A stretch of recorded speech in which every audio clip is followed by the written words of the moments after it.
Madam Chair, we are Good live. afternoon. Good afternoon to the viewing and listening public in Trinidad and Tobago and on the World Wide Web. This is the first public hearing of the Foreign Affairs Committee, the first public hearing with officials from the Ministry of Foreign and Caricom Affairs as they examine the foreign policy of Trinidad and Tobago. I just welcome everyone viewing. We also members of the Ministry of Foreign and Caricom Affairs and members of the Joint Select Committee on Foreign and Caricom Affairs. My name is Dr. Maria Dillon Remy. I'm the Vice Chair of the Joint Select Committee, and I will be chairing the meeting today. With me as members of the committee, I will now have them introduce themselves. Could each member just introduce himself, please? Member Charles, could you unmute? I'm Rodney Charles, the member for Naparima, and I'm a member of this committee. Okay. Thank you, Member Charles. Member Manning. I am Brian Manning, MP for San Fernando East, Minister in the Ministry of Finance. And we also have Member Anil Roberts. Are you there, Member Roberts? Anil Roberts, Opposition UNC Senator. Good afternoon, everyone. Thank you. And we just welcome the members of the team from the Ministry of Foreign and Caricom Affairs. And I would ask our Acting Permanent Secretary, Ms. Rita Toussaint, to introduce herself and then introduce members of the team. Thank you, Thank you, Permanent Secretary. Thank you, Madam Chair. Good afternoon. I am Rita Toussaint, Acting Permanent Secretary, Ministry of Foreign and Caricom Affairs. Joining me today are Ms. Frances Seigneur, Ambassador to Caricom, Mr. Bruce Lai, Deputy Permanent Secretary, Acting, Ms. Urvashi Ramnarayan, Director, Americas Division, Ms. Simone Young, Director, Policy and Planning, and Ms. Kiva Clark, Director of the European Affairs Division. Thank you. Thank you, PS. Could we see the others? Where are they? Are they in a separate room? Could we just see who they are? Certainly. 4 members are in one room, and Ms. Seigneur should be on screen. Don't know if you see her. Good afternoon. Thank you, members. So it is our pleasure to have you appearing before this Joint Select Committee this afternoon. And our objective, hi, good afternoon, everyone. The objectives of this inquiry are threefold: to understand the foreign policy of Trinidad and Tobago, 2, to examine the effectiveness of the foreign policy of Trinidad and Tobago, and 3, to determine the challenges as it relates to the foreign policy of Trinidad and Tobago. And as a committee, we are hoping that whatever discussion comes out today, you will be able to get some, let's say, some assistance from the committee as a committee of parliament to improve what you're doing as a ministry. So our hope is that from the questionings, from the discussions that we have this afternoon, that out of it will come something that will be of benefit to the ministry and as a result, benefit to Trinidad and Tobago. So we thank you for your appearance. Now, Permanent Secretary, we would have sent you you would have given us your brief, a review of the foreign policy of Trinidad and Tobago. It was the name of the document, Bridging the World to Achieve Vision 2020. And that document was done some years ago. Let me see the date. It was 2009. The review was done in 2009. And my first question to you, Permanent Secretary, is your submission in terms of the foreign policy statement. You outlined in your submission that the aim of Trinidad, what the aim of Trinidad and Tobago's foreign policy was. My first question to you is, Madam PS, to what extent the aim of Trinidad and Tobago foreign policy is being achieved? And you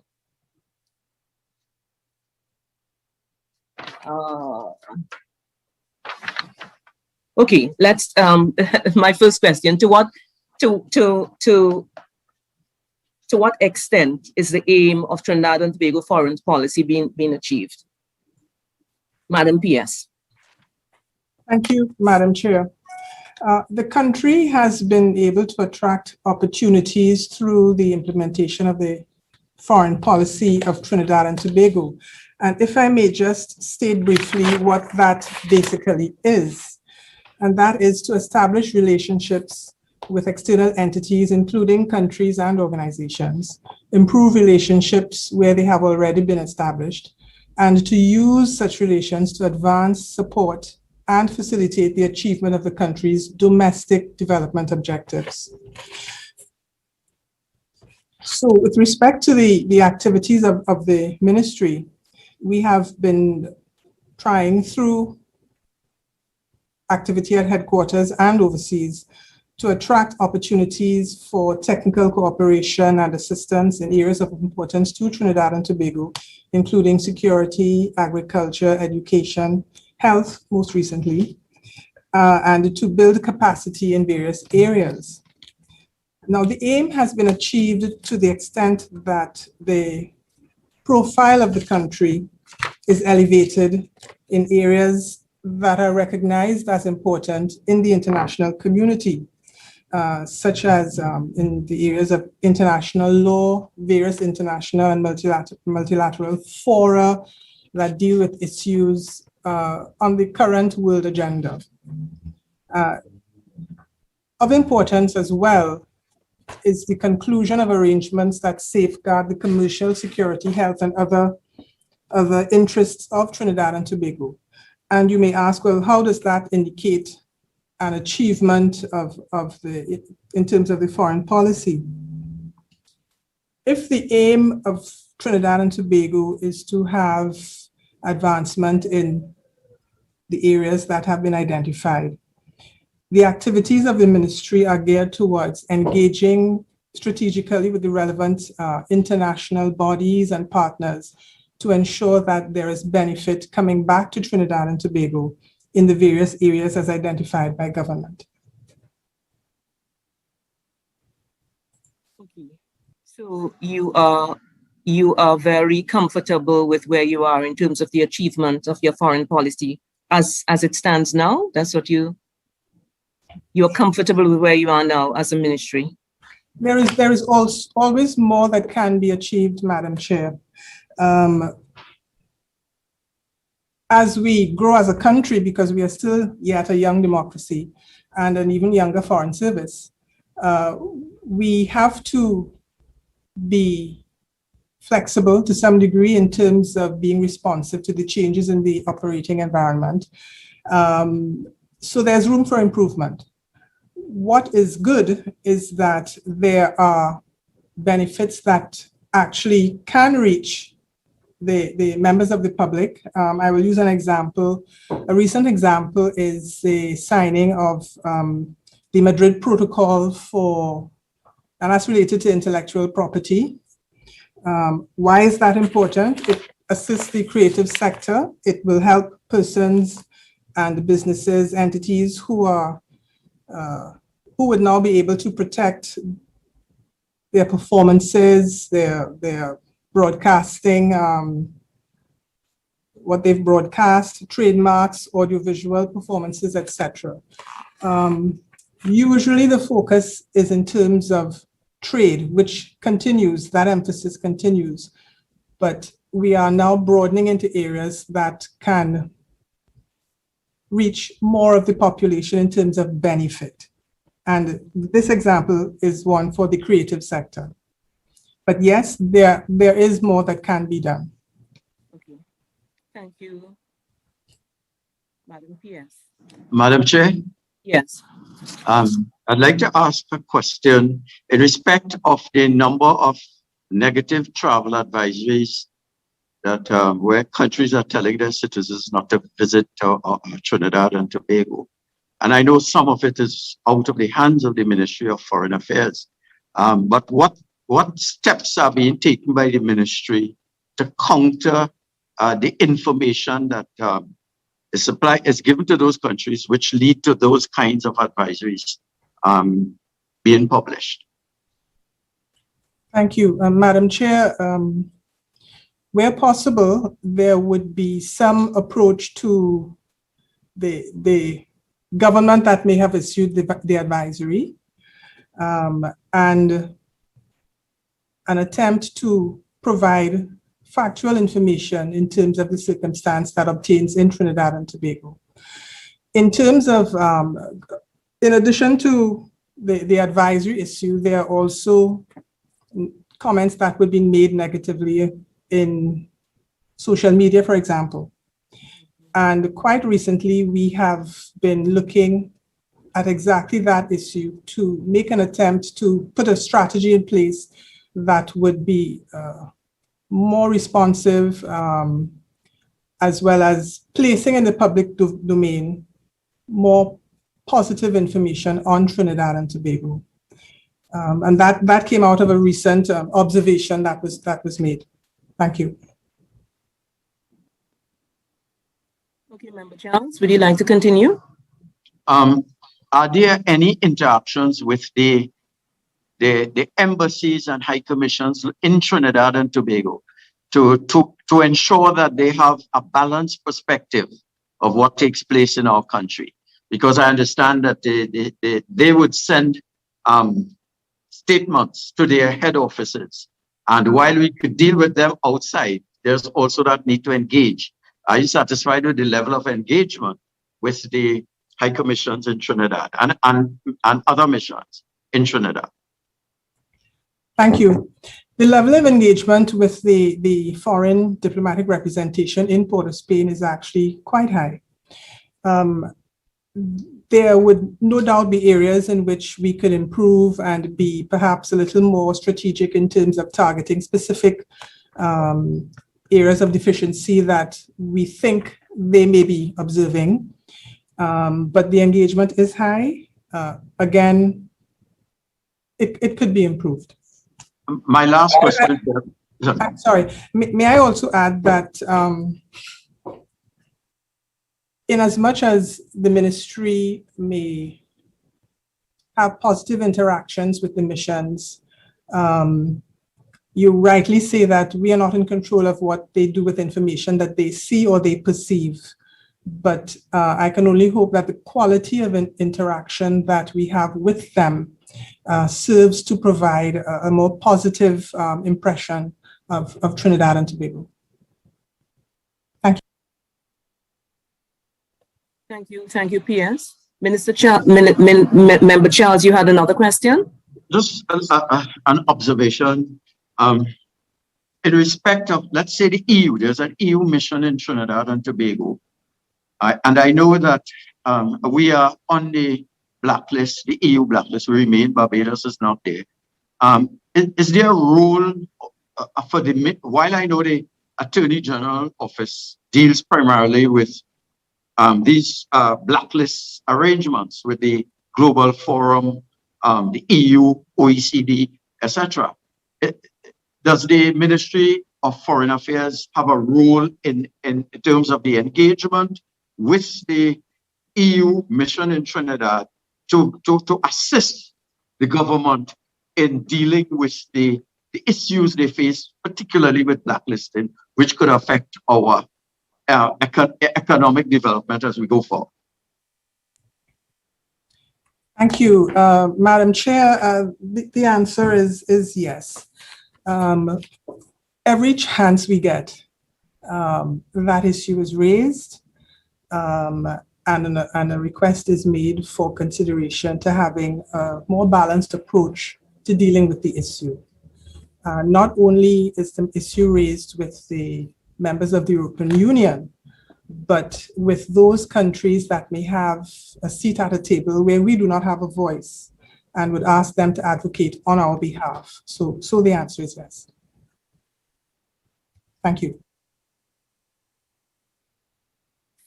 Thank you. Thank you, Member Charles. Do we have any other members of the panel, members of the committee that wants to ask any questions?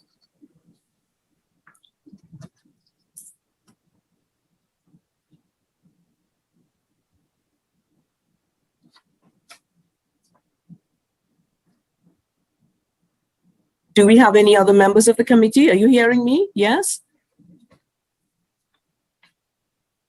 Okay.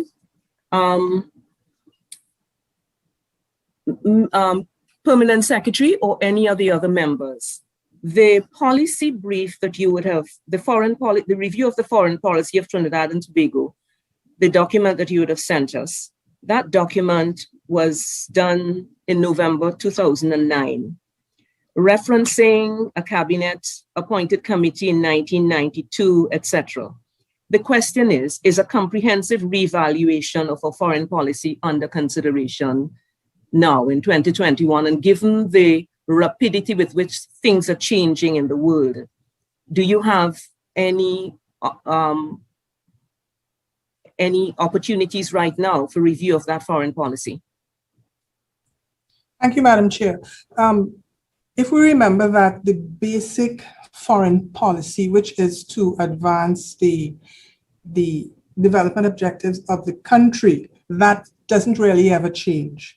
What would change would be the strategy that we use, the various tools that we use, the resources that we tap into to try to effect the change in Trinidad and Tobago that government desires, improvement, growth in various spheres.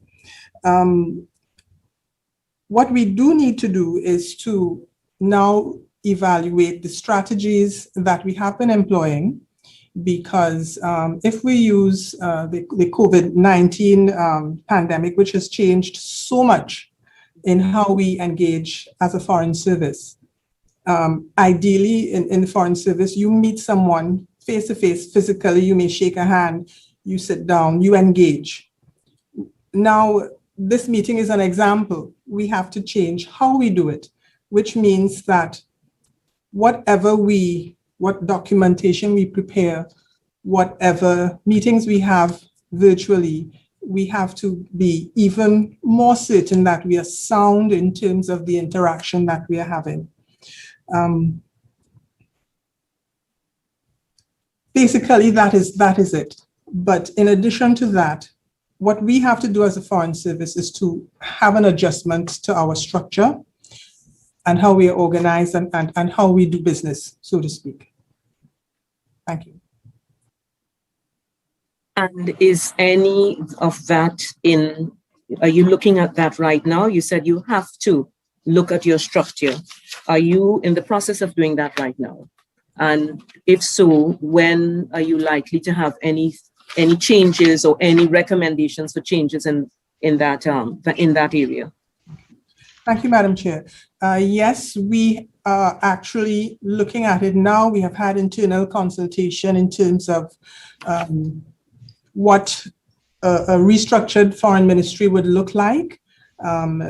We are to go to an issues-based paradigm as opposed to how we are structured now, which is geographically based, Americas Division, European Affairs Division, and so on, to include things like focusing on energy, return to having an international trade unit or division, that type of change, as well as include a diaspora unit. Thank you. I have a question. how is it that we measure success within the Ministry of Foreign Affairs? Thank you. That is an excellent question, because it's a difficult thing to do. There is no dollar value immediately associated with the work that we do. So we have to look at not just the fact that we've met counterparts somewhere or attended a conference, but have we engaged to the point where we are able to sign on to a convention or vote on a resolution that redounds to the benefit of Trinidad and Tobago and other small island developing states? Are we looking at the right international instruments that will bring benefit to Trinidad and Tobago? And those are the measures of the success that we are having. The quality of agreements that we have with other countries that would result in infrastructure development, capacity building, resource gathering, and so on.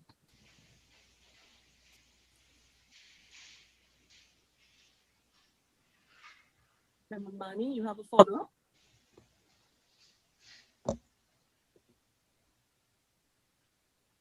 Member Mani, do you have a follow-up?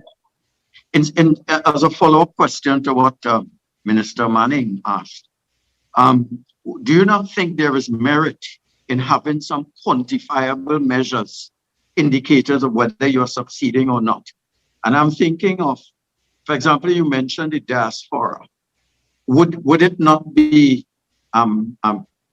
beneficial to say, look, we have promoted $20 million worth of investments by the diaspora over a particular period?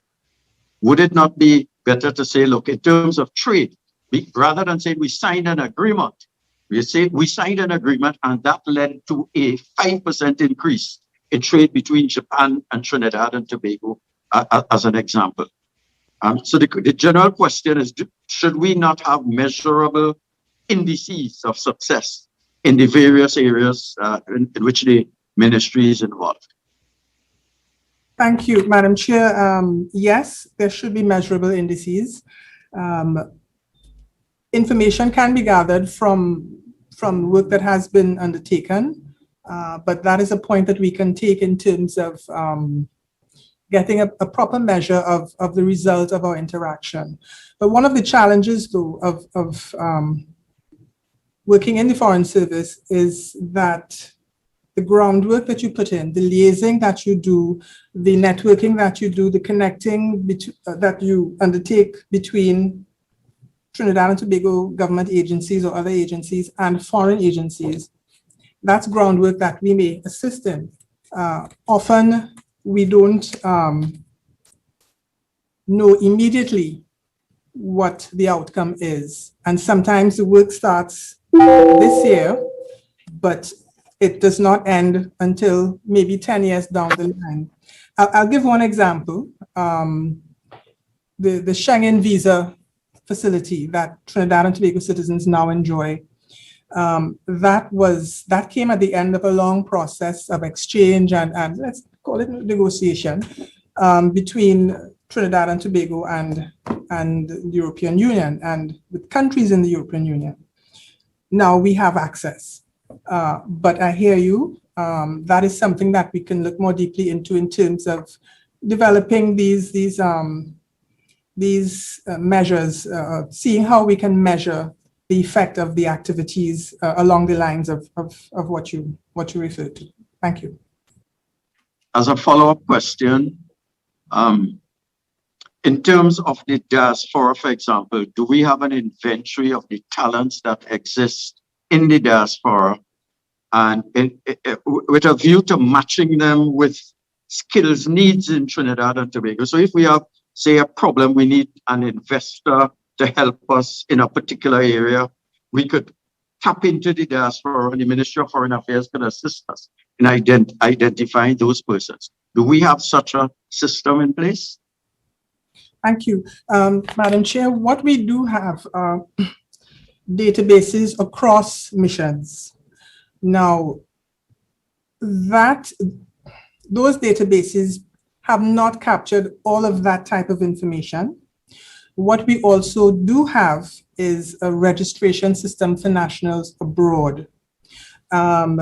What we are proposing to do is to expand the capacity of that registration system to capture just that kind of data. Now, some missions do capture that kind of data, and there has been the circulation of information, but it has not been done in as targeted a way as we could be doing. But with the expansion of the registration system, that kind of data will be captured. Thank you.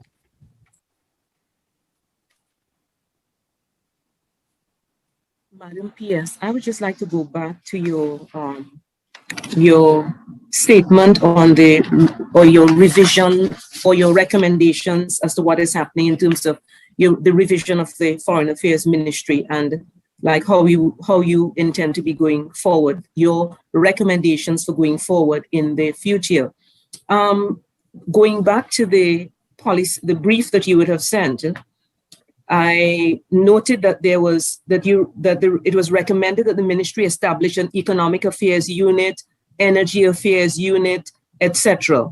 The question is, would the establishment of these units enhance the ministry's ability to fulfill your economic mission?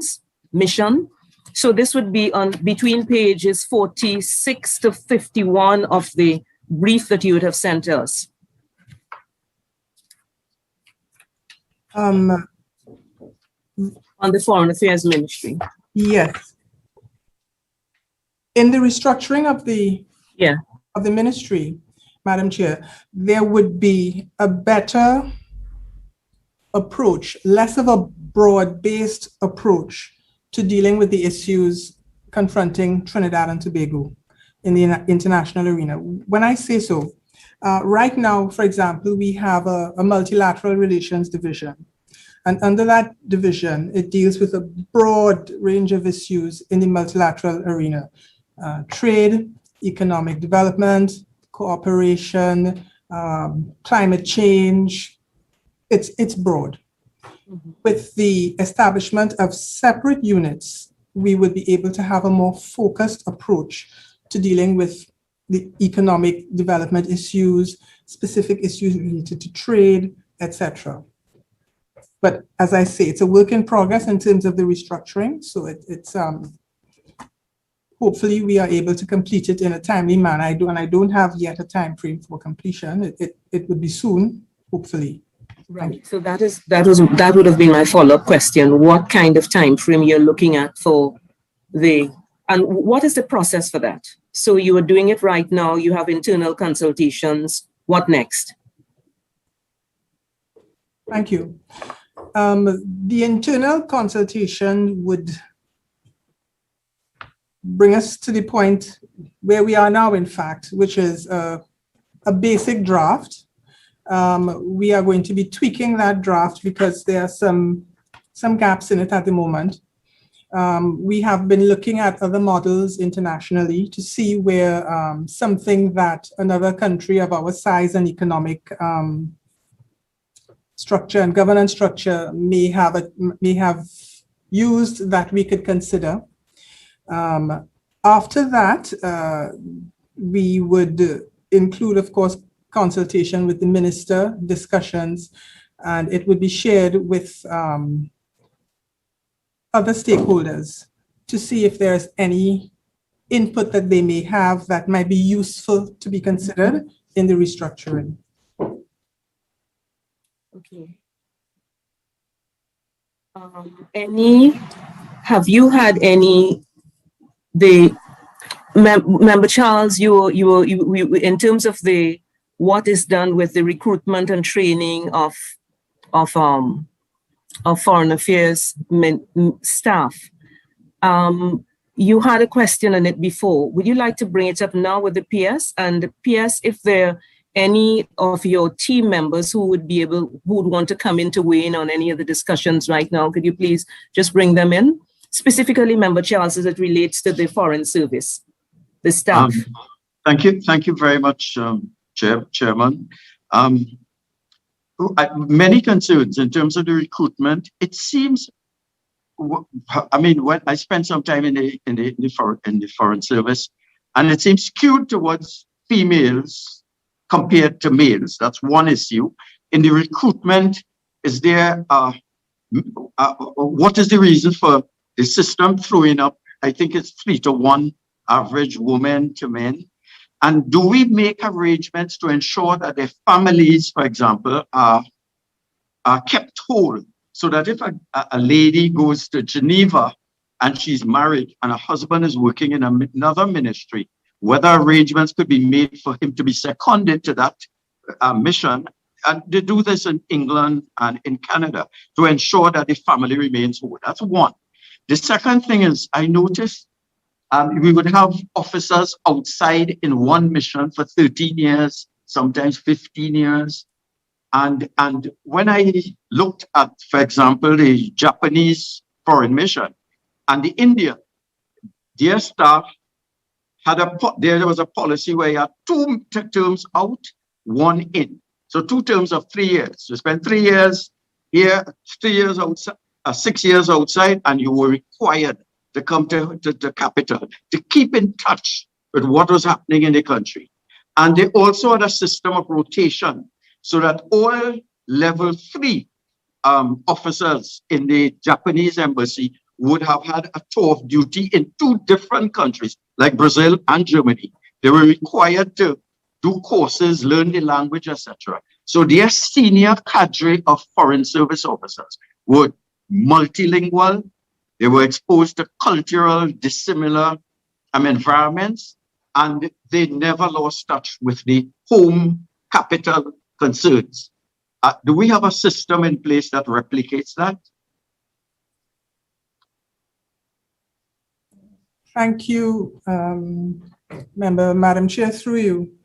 The first question related to I guess it's basically the gender balance in the Foreign Service.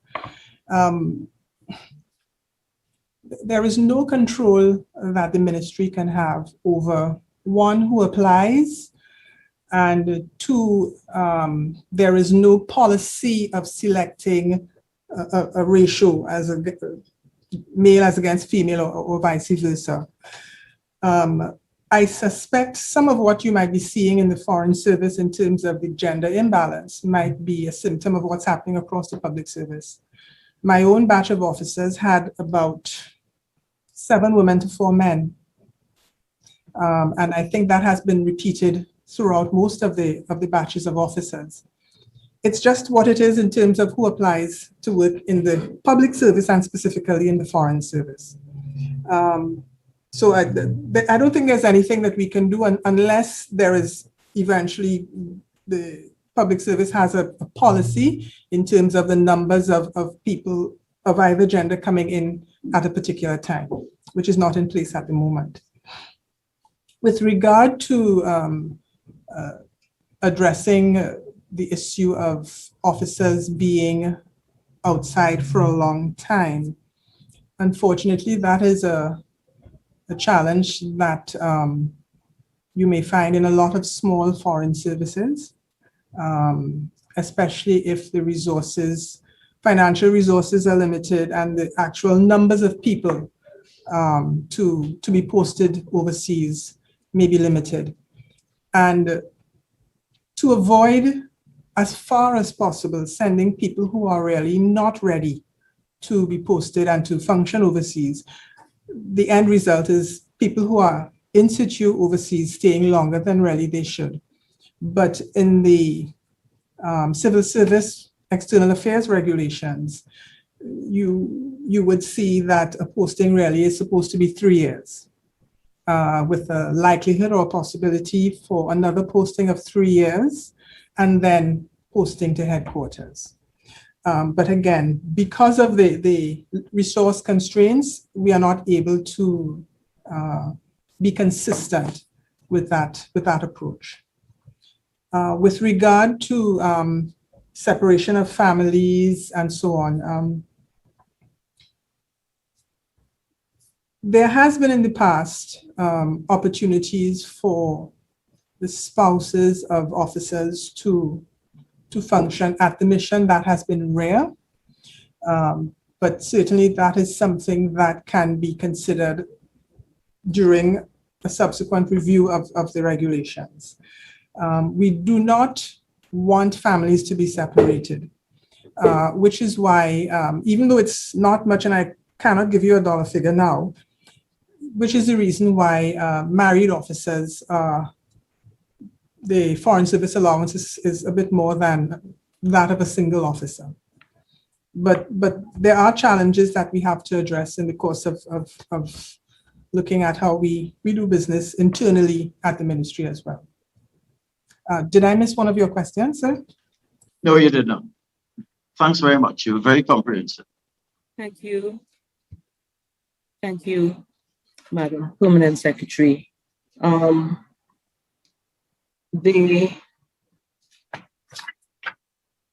The document you submitted, let's look at the area concerning your missions. In the document you submitted, there were some concerns about having a security liaison to be established at the ministry. Has anything been done about that as yet, in terms of making sure that you have that proper connection with the missions abroad? You've had that security liaison established at the ministry at this time?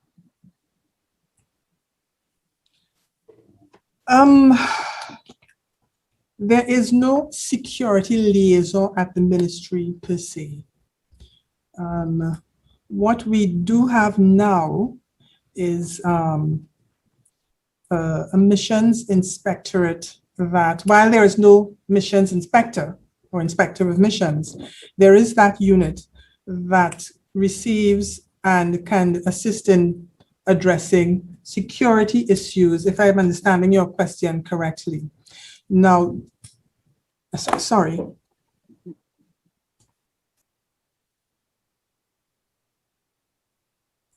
Am I responding to what you trying to say? There were issues that were addressed in the document, and one of the recommendations was that you had to recommend that you had a security liaison to be established within the ministry. But anyway, another question has, in the ministry, you had a lot of issues with communication deficiencies identified in that report with the ministry and the missions abroad. What has happened so far with those deficiencies that were identified there? Thank you, Madam Chair. Now that document to which you're referring was the 2009 document. Yes. Well, that's what we were provided with. Yes. That was the only document that we had that had gone to a certain degree of approval, let's say, within the system. And communication has changed a lot since then. The ministry at headquarters attempts to be more forthcoming with information as far as possible, to give feedback on issues quickly. The change in technology has assisted a great deal in this, because we are now able to be faster in getting back to missions on issues that are happening in real time overseas. Often an issue is being discussed in an international forum, and there's a decision to be taken, and the mission needs feedback now. In the past, it would be a matter of a fax coming down, because in those days, email wasn't really considered official correspondence that you can actually act on. So now we act on an email. In fact, if an officer is in a meeting and there's a request for guidance on an issue, there's a possibility to exchange a WhatsApp message with the minister and get the instruction and get it back to them within minutes, possibly, or within the hour. That was not possible previously. Always there's room for improvement, but it is better now than it was at that time. And may I also add that a couple of years ago, the ministry had a project that sought to reduce the cost and improve the ease of interaction between headquarters and the missions and between missions. And that was to install a system whereby we can communicate with each other by merely using an extension. So just a telephone extension, which has improved things tremendously. It's the easiest thing to do. You punch in 4 numbers. But again, it would be wonderful if we could be faster. But one of the challenges that we face in the 21st century is that technology is wonderful. It makes life easier, but it also makes life harder in terms of the expectations of what you would deliver and how quickly. When there's an event internationally, everybody gets the information that there has been an event, but headquarters may ask for a report or a brief, and the officer overseas is only just hearing it himself. So the expectations, they go up, and that too we have to manage, but communication has improved. Mm-hmm. Thank you. Thank you very much. And I would imagine that in going forward, you would make sure that whatever you put in place in terms of policies takes into consideration that you need to be on the ball in terms of communication and decision making with your missions abroad. Do you still have a concern about staffing for the missions? You still have, it was one of the things that was mentioned in the report. Persistent staffing issues at the missions. Thank you, Madam Chair. Yes, those issues persist. One of the things that happened over the last few years was the expansion in the number of missions we have overseas without a commensurate increase of staff at headquarters. So where a mission would have in the past have had a head of mission and 4 officers, they may now have a head of mission and 2 or 3. In the restructuring exercise, the requisite staffing levels will also be addressed so that it won't happen immediately, but it will be addressed. Added to that is the fact that we also have to be part of the public service system of recruitment, and we are not in control of that process. But it will be addressed. Thank you. Just how would you like to see things change as far as recruitment is concerned, PS? I'm hearing a plea for something in terms of recruitment. Can I press you a little there, PS? Certainly, Madam Chair. I'm not sure what you're looking for, but well, I heard you saying we have to go through the public service system of recruitment, and we are having difficulty. So my question is, how would you like to have that changed? Okay, one of the things that the Foreign Ministry has to do, and that's all that we are in control of, what we do, is to be more aggressive in terms of bringing our needs to the attention of the service commissions so that the recruitment process happens at a faster rate, perhaps in a more predictable manner, whereas we are not in control of the persons who leave the foreign service or the public service, those who are assigned to foreign affairs. Over time, those who may resign because they found another position or whatever. We do know when people are going to reach age 60.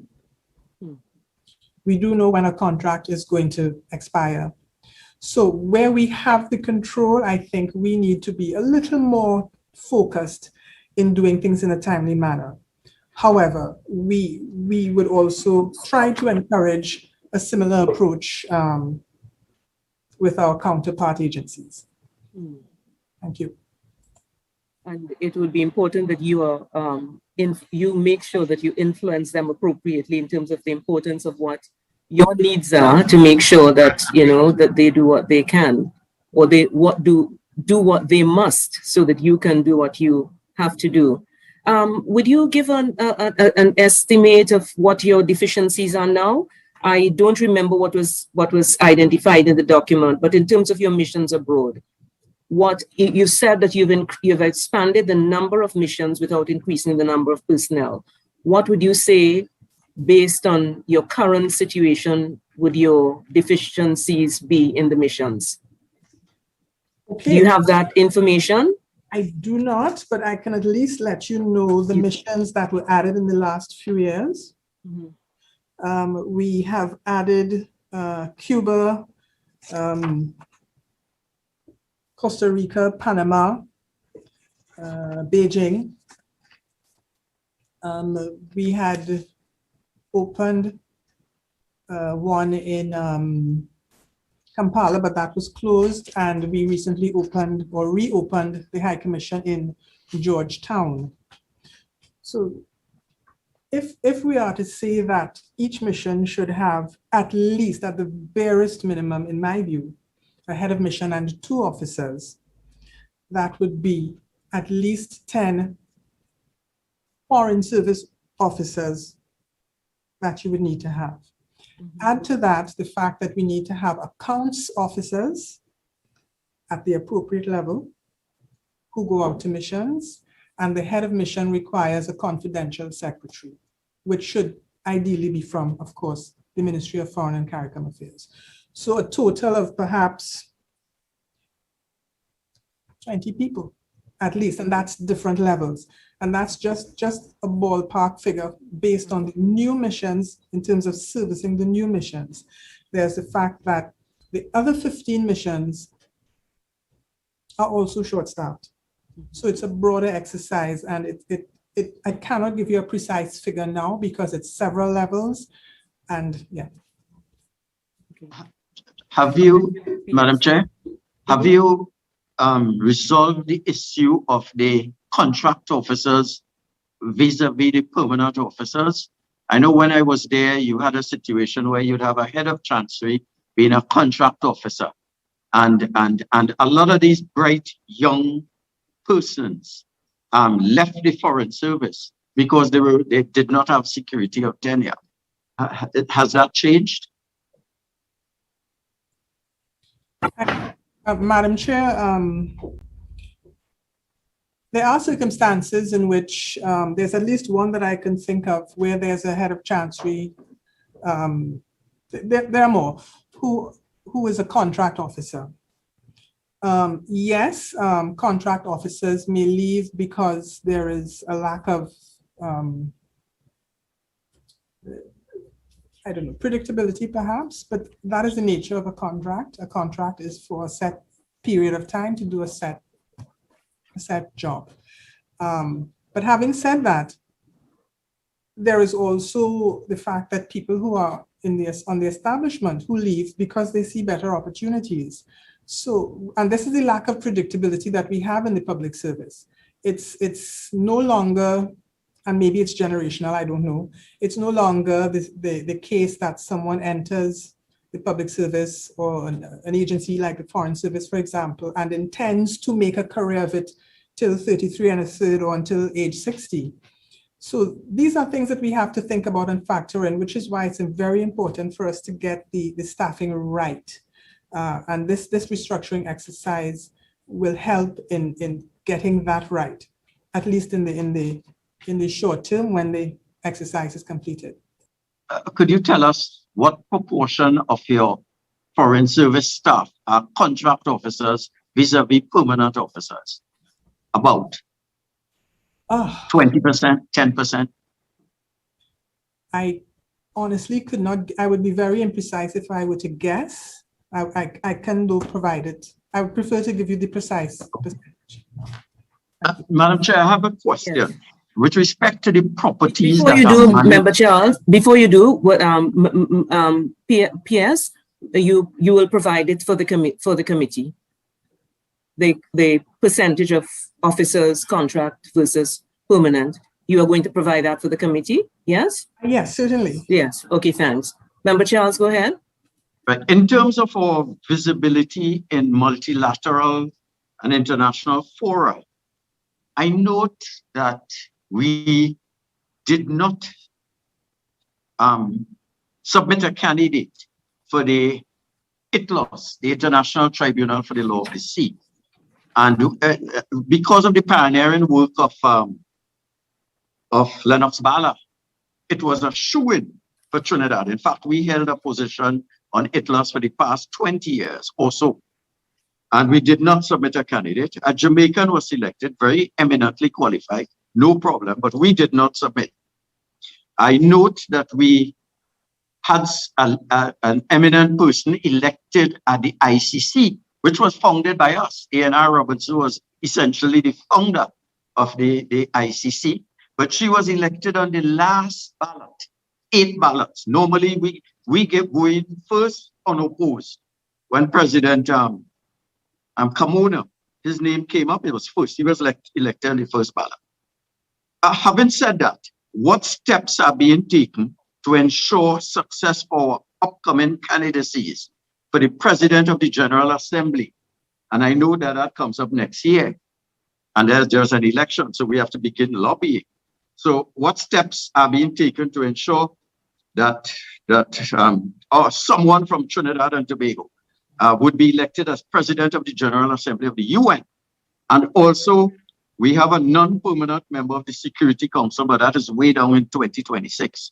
But are we taking steps to ensure that we do the networking, to ensure that we have a visible presence in the international community? Thank you, Madam Chair. A simple answer to that would be yes, but I would expand. Even though I'll use the Security Council non-permanent membership as an example, because that's a little further away. Even though that may seem to be some years off, lobbying has already started. Where we can, we have started dealing with reciprocal arrangements for support for whether it's that or some other agency another country may wish to have membership of.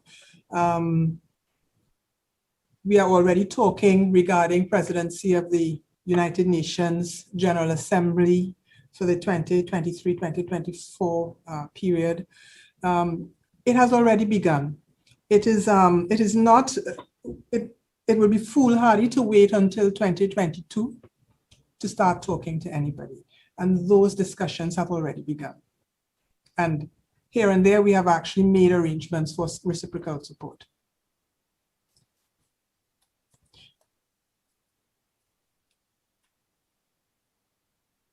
Madam Chair, may I make a comment related to a question that I was asked before? Yes. With regard to the contract persons in the ministry in the area of the international relations officers, cadre of officers, in the last intake of foreign service officers, a number of them were successful and are now foreign service officers. Ideally, they would all be foreign service officers. And that way, there's a little more predictability and a little more stability for them and for the ministry. But we are happy to say that several of them were taken on as foreign service officers. Thank you. Mm-hmm. Okay, thank you. In terms of the properties, the missions that we have, New York, London, Brussels, and 17 missions, I think. We are talking about significant property investments, which could probably exceed 100 million US. Do we have a property management capability in the ministry to ensure that we are leveraging our properties, actually maintaining and leveraging them to the best benefit of Trinidad and Tobago economically? Thank you, Madam Chair. The ministry has a facilities management unit staffed by a facilities manager and a facilities officer. And the facilities manager's role, in part, is to assist the missions in dealing with issues related to maintenance and repair of property owned by Trinidad and Tobago overseas. Because it's not possible to have that capacity or that kind of individual overseas at the missions. So from headquarters, the advice is given from that unit. And how successful is it, PS? How successful is they? In other words, are the properties kept up, the upkeep of the properties and the different missions done satisfactorily?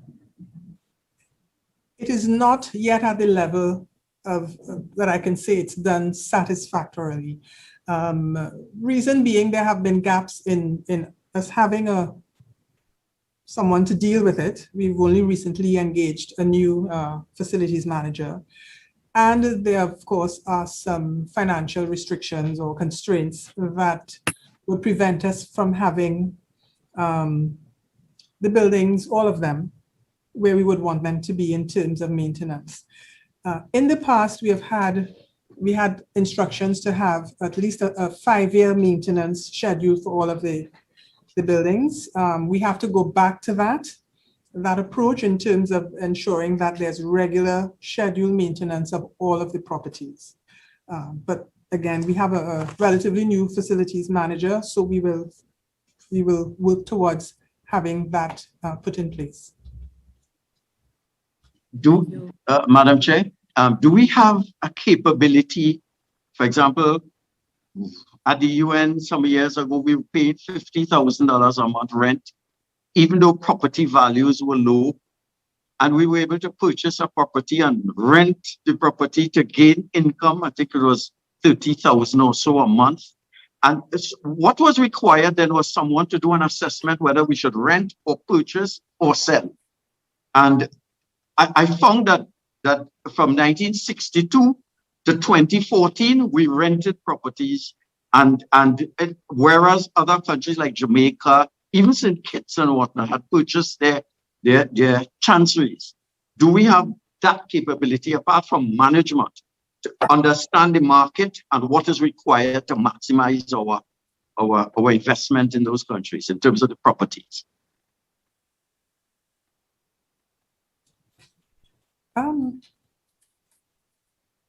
If I'm not mistaken, the chancery you referred to New York. Yeah, Shannon Building. That there are floors, if I'm not mistaken, owned by Trinidad and Tobago. But I can confirm and get back to you in terms of precisely what the circumstance is. And there is also the rental of space to a private entity. Right. There. But in terms of renting as opposed to ownership, of course, ownership is an ideal, because if you rent a property for 25 years, you might have paid a mortgage for 25 years and could have owned it. So I hear you. It is best practice. However, it also depends on the financial resources to pursue it. At one point, we did have those resources and purchases were made. But agreed. Yes, thank you. And the facilities manager has that capability to assess, to say in Pretoria, it might be given the condition of the market to sell or to purchase as opposed to rent. You have that capability now in the resident, in the ministry. Yes, of course, because of distance, it would have to be a very close collaborative effort between the mission, the staff at the mission, in terms of providing information based on assessment by professionals there and a sharing of information. Thank you. P.S. Just on another note, the status of the relations with Trinidad and Tobago and other countries, given what is happening in the world now with China, would the ministry provide a status of the relationship between Trinidad and Tobago and China. China was not one of the countries that was significantly mentioned in the document that you provided for us in terms of Asia, but we know that that has changed significantly over the years. Could you just provide us an update with the status? Certainly, thank you. The relationship between Trinidad and Tobago and the People's Republic of China is a good one, warm, cordial relations. There have been many opportunities for partnership, for technical cooperation and assistance, loan facility, and that's I suppose a simple way of saying the relationship has improved over the years in terms of getting more engagement. There has been more engagement between the two countries. Do you have Madam Chair, I get the sense that that we may need to balance our relationship with the US on the one hand and China. I think they're two superpowers. Clearly, both of them are lobbying for influence in this region. Is the ministry cognizant of and or identifying strategies for negotiating the space that would exist to us to maximize our benefits in terms of that relationship? Or isn't one happening with China and another with the US, and they're seen as two separate bilateral relations?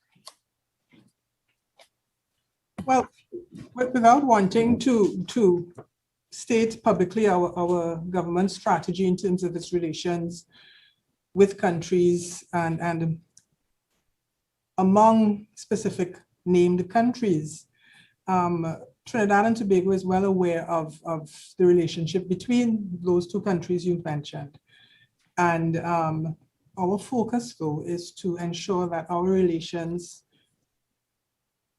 with those respective countries continue to be cordial, based on respect, and of course, which is the job of any country, to get the best out of the relationship with those countries. But I really wouldn't want to say any more about that type of relationship. Thank you.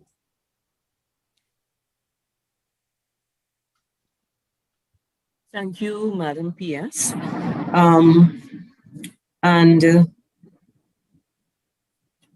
The relationship between African states, in the document, there was some discussion on that in terms of how Trinidad and Tobago would be related. Any comments on that? With Africa, relationship with Africa. The Trinidad and Tobago, yes. You expanded your provision and technical assistance to African nations to aid the growth of their petroleum industry and petrochemicals sector. What's the trend going forward with that, with Africa? Well, relations with Africa, of course, will continue to, we will do our best to continue to deepen those relations. In terms of the specific area of energy, I recall that there was an African energy initiative some years ago that it may have diminished in terms of activity, but over the years there has been partnership and offers of assistance with training. For example, there have been groups of personnel coming out of Nigeria, if I'm not mistaken, who have received training in Trinidad and Tobago. But the relationship with African countries, of course, that continues to be important to Trinidad and Tobago. We are members of some of the same organizations, the Commonwealth, the Caribbean is the sixth region of the African Union. We are members of the ACP. There is no way that Trinidad and Tobago cannot continue to put energy into relations with Africa. Thank you. Madam Chair, Yes. we have closed the mission in Uganda, which was close to Ethiopia, which is the base for the African Union states. So it would have appeared to an onlooker that in order to maintain relationships with all African states, it might have been useful to have a mission either in Uganda or in Kenya.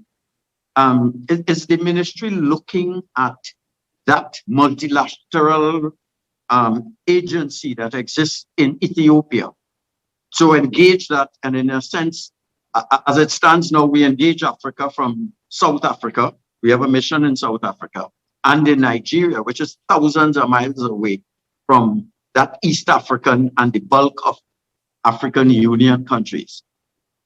So the question is there consideration to Kenya, which is the growth pool in that area, or resurrecting some presence where the AU is housed? Thank you, Madam Chair. There is consideration to doing that. Government is considering giving consideration to shared premises in Kenya, in Nairobi. That is, as I say, under active consideration at this time. Government has already signaled interest in that arrangement. Yeah. Thank you. Shared with another Caribbean country? I'm sorry, Chair, I missed part of your question. Shared with another Caribbean country? Oh, yes. There was an offer made for premises to be identified by the government of Kenya. And yes, shared with other Caricom countries specifically. Caricom countries. Yes. Thank you.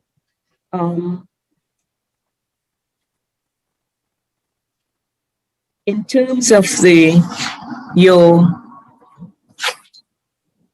mission, political and cultural mission, in terms of Trinidad and Tobago, how does the ministry promote Trinidad and Tobago's leadership in the regional and international area? I know in your preamble, you talked about, in terms of the policy working very well for Trinidad and Tobago in terms of its leadership role. You want to expand on that in any way? Ministries, how are you promoting Trinidad and Tobago in terms of the regional and international arena? Expand a little on that for us, please. Certainly, Madam Chair. In a general sense, people on the outside, in the international arena, must see you and must hear you to know about Trinidad and Tobago. So active participation in the various fora, whether it's in the United Nations, and there are several committees and several meetings that would take place where Trinidad and Tobago would be present and would speak on behalf of not just Trinidad and Tobago, but advocate on behalf of small states.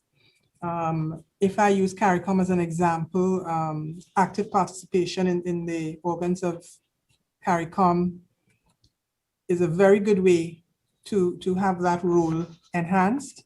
Right now, Prime Minister of Trinidad and Tobago is chair of Caricom, and that means that he has been on the bureau since July 2020. Being on the bureau it's an 18-month period. And once he is the voice of Caricom, that gives elevation to the profile of Trinidad and Tobago. He chaired the 32nd intersessional meeting of the Conference of Heads of Government in February. And the communique that comes out of that meeting, statements that would have been made by the chair on behalf of Caricom, that elevates the profile of Trinidad and Tobago. Discussions that he would have had with the Director General of the World Health Organization, for example, on behalf of countries who require access to vaccines, his exchanges with the Atlantic Council, all of these kinds of activities redound to the elevation and the leadership role of Trinidad and Tobago being perceived as having a leadership role in the region. So these are the benefits from the activity. People see Trinidad and Tobago, and there is a greater inclination to want to do business with Trinidad and Tobago and to want to engage because we are active. Thank you. Thank you. But Madam Chair, that preeminent role that we had in the past was premised on our energy resources and our financial resources. Given the growth, what is happening in Guyana, that is slated to be the energy hub in this region, and Jamaica it's actually being promoted as a hub for shale gas from the United States, and Barbados. Is there any recalibrating of our presumed and historic leadership role, where we will probably just be first among equals rather than a leader in the region? And are we calibrating our foreign policy to take account of those developments before our eyes? Thank you. Madam Chair, one of the areas of focus that the ministry has is the promotion or assisting in the promotion of areas that are non-energy sector because of that decline that the member mentioned. Yes, there is a recalibrating of the positioning of Trinidad and Tobago and our strategy, but it is not solely based on energy, the rise of other energy powers in the region or elsewhere. It has to be an overall look at how we position ourselves, or we could end up being responsive as opposed to proactive in dealing with issues. Thank you.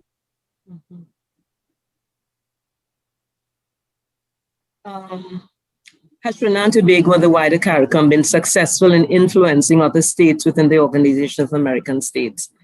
You have talked about our role, Trinidad and Tobago's role in terms of Caricom, but Trinidad and Tobago as Caricom and its influence on the OAS, how is that going? Is there any impact there?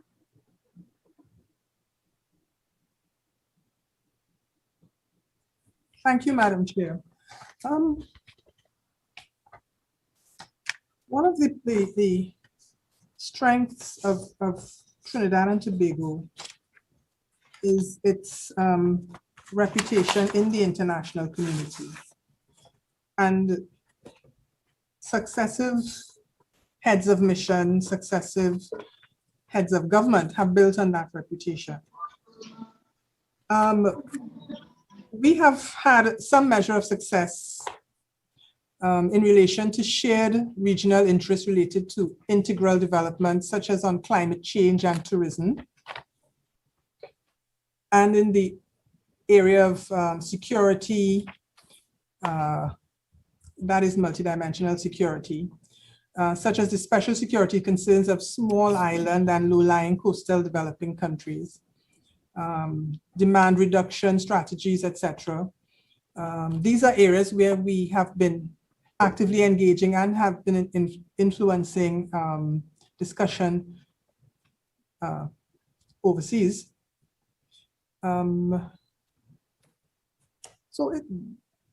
Yes, there has been some measure of success in influencing other states. Okay. And I know, for instance, when we had our Trinidad and Tobago would have held the OAS conference with it in 2009. The OAS conference was held here the same year that we also had the Commonwealth. And I mean, so many things have been happening since that time. Do you think that's something that could be strengthened in any way, given what is happening globally? Yes, Madam Chair. Since those conferences, Trinidad and Tobago has hosted, and that was quite a feat to have hosted 2 huge conferences like that in 1 year. 1 year, yes.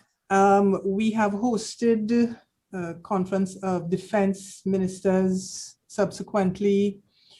We have hosted conference of energy exporting countries. I may have to get the precise name of the conference. We've hosted a conference related to the CDB. We have maintained that profile. And I expect it will continue when there is the ability to host other countries in the different areas in which Trinidad and Tobago is engaged. Thank you, Madam PS. Member, there's a question in relation to the SDGs. SDG 17, the document that you would have provided about strengthening the means of implementation and to revitalize the global partnership for sustainable development. And the question is, what role does the ministry play in assisting Trinidad and Tobago in achieving this goal? Thank you, Chair. Yes. Sorry, thank you. Yeah. One of the important roles of a Ministry of Foreign Affairs is the development of relationships and bridging gaps between, for example, agencies and stakeholders in Trinidad and Tobago and those agencies and countries overseas that can provide support, assistance, cooperation, and partner with us so that we can build our capacity in the areas that are important to us. And that is the role of the Ministry of Foreign and Caricom Affairs. We reach to our stakeholders here in Trinidad and Tobago and create a link where one has not been created with those overseas and beyond our shores. Okay. Hi, good afternoon. Yes, I have one question here. I've been reading something about a campaign to educate the citizenry on benefits of multilateral diplomacy. Of late, recently, we've had some discussions in the public domain about austerity measures or otherwise. And I've read several articles and documents where multilateral economic agencies such as the UN, World Bank, OECD, even the IMF have warned countries around the world in the wake of COVID not to implement austerity measures. Even though we have local economists and other persons advocating austerity measures, wouldn't that be a situation where the Ministry of Foreign Affairs would be putting out there the opinions of these multilateral agencies in terms of what it is they are saying and what it is they are advising in terms of the policies that should be followed in terms of countries moving out of this COVID-depressed economy? Or other topics, not just the economy. Thank you. In terms of what the Ministry of Foreign and Caricom Affairs has maybe published or made public related to multilateralism, those have been related to perhaps instruments that we have signed on to make the link between those instruments and benefit to citizens of Trinidad and Tobago. In terms generally of multilateralism and educating the public on it, we have not been active dealing with that. And that question certainly points us in a direction that we can put some work into in the future. Thank you. Thank you.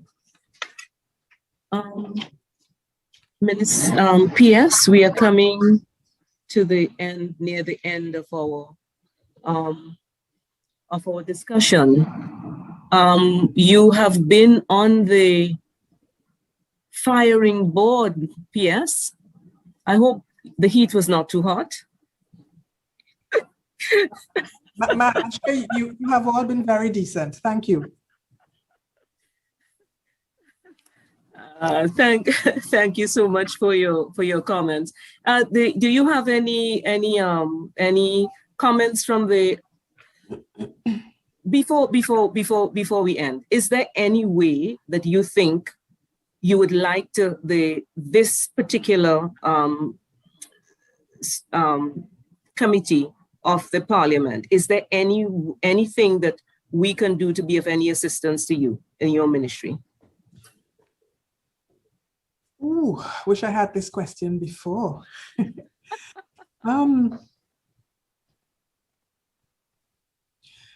I will answer that by making a statement about what I know about the Ministry of Foreign and Caricom Affairs and what we do, if I may. And that would be in the context of what we are all experiencing now related to COVID-19.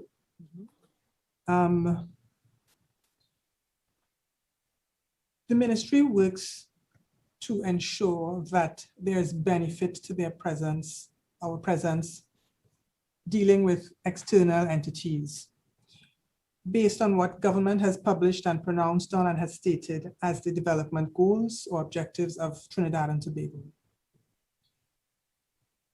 Right now, there are staff members who are in jurisdictions where the COVID-19 cases are on the rise again. And some of those images that you may see on television, on the news about, but I won't want to go into them, but the distressing images as a result of the disease, our staff members are seeing those, they're experiencing in terms of trying to keep themselves and their families safe while still serving the public. Not all of our offices at the moment are open 8 to 4, 5 days a week because they cannot be open. They have to avoid being in mass transit situations. They have to ensure that they are also abiding by the guidelines and instructions of authorities in the jurisdictions in which they serve. And what I just wanted to say was publicly, thank you to them, because I think only if you've been in that circumstance do you understand the sacrifice and the challenge at trying to keep the operations going effectively while staying COVID-free. So thank you. Thank you to them. And we would publicly say thank you to them also for their representation of the country abroad. So any closing comments from members? Member Charles, closing comments? Member Manning, closing comments? Actually, I have one question actually about the showcasing the model small nation through appropriate activities. I'm sorry I didn't mention okay. that. All right. Yes. I'm sorry. Yes. I'm sorry, Madam Chair, I didn't hear the question clearly. Yes, showcasing the model small nation through appropriate activities. How have we been following that?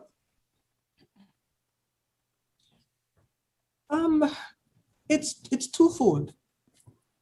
In the normal course of interaction at the multilateral fora where we are represented, the way we vote, the way we our interventions, statements that are made, it shows that we are a country that respects the rule of law, that we're a country that promotes good governance, outside of the formal structures of meetings. There are engagements with diaspora entities. There are other areas in terms of activities, promotional activities that take place in the various jurisdictions that showcase Trinidad and Tobago, not just as a tourism destination, but other elements of who we are as a nation.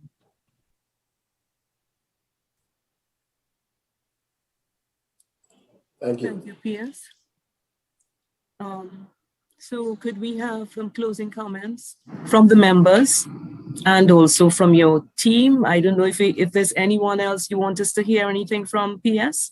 Any member of your team that you would just like to say something that will contribute to our understanding of how you're functioning before we close?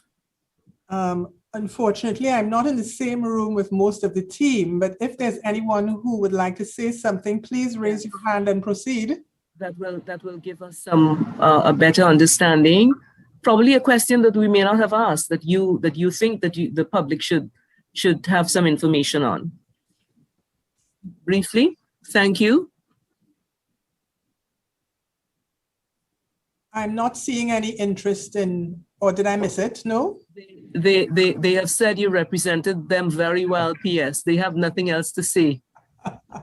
That is good news. Thank you very much, colleagues. I appreciate it. Thank you. Member Charles, closing comments? I would just like to say thanks very much. I think, Chairman, you represented us well, and I was pleased with the interaction. And I'm hoping that it could be the start of an engagement, because all of us have the interests of Trinidad and Tobago at heart. And if there's any way we could assist, let us know. We would be in a non-competitive way. We would be happy to play our part in making Trinidad and Tobago's foreign service the best in the region, if not in the world. Thank you, Member Charles. Member Manning, closing comments? Yes, thank you very much for being very forthright with us this afternoon. I greatly appreciate it. The government of Trinidad and Tobago, of course, is here to assist you in any way that we can. I would love to see more education being done by the Foreign Affairs Ministry, because I believe it is sorely needed within our population on various topics. What is the international best practice? What are the international agencies saying in terms of poverty reduction, in terms of our economy, and various other topics? But we are here to assist you in any way that we can. Thank you very much for being here this afternoon. And yes, thank you again, and thanks to all the members of your team and to the viewing and listening public. We thank you very much for participating, and we do look forward to continued collaboration with you. So thanks again, and good afternoon. Thank you. Good afternoon, and thank you to my team. Thank you.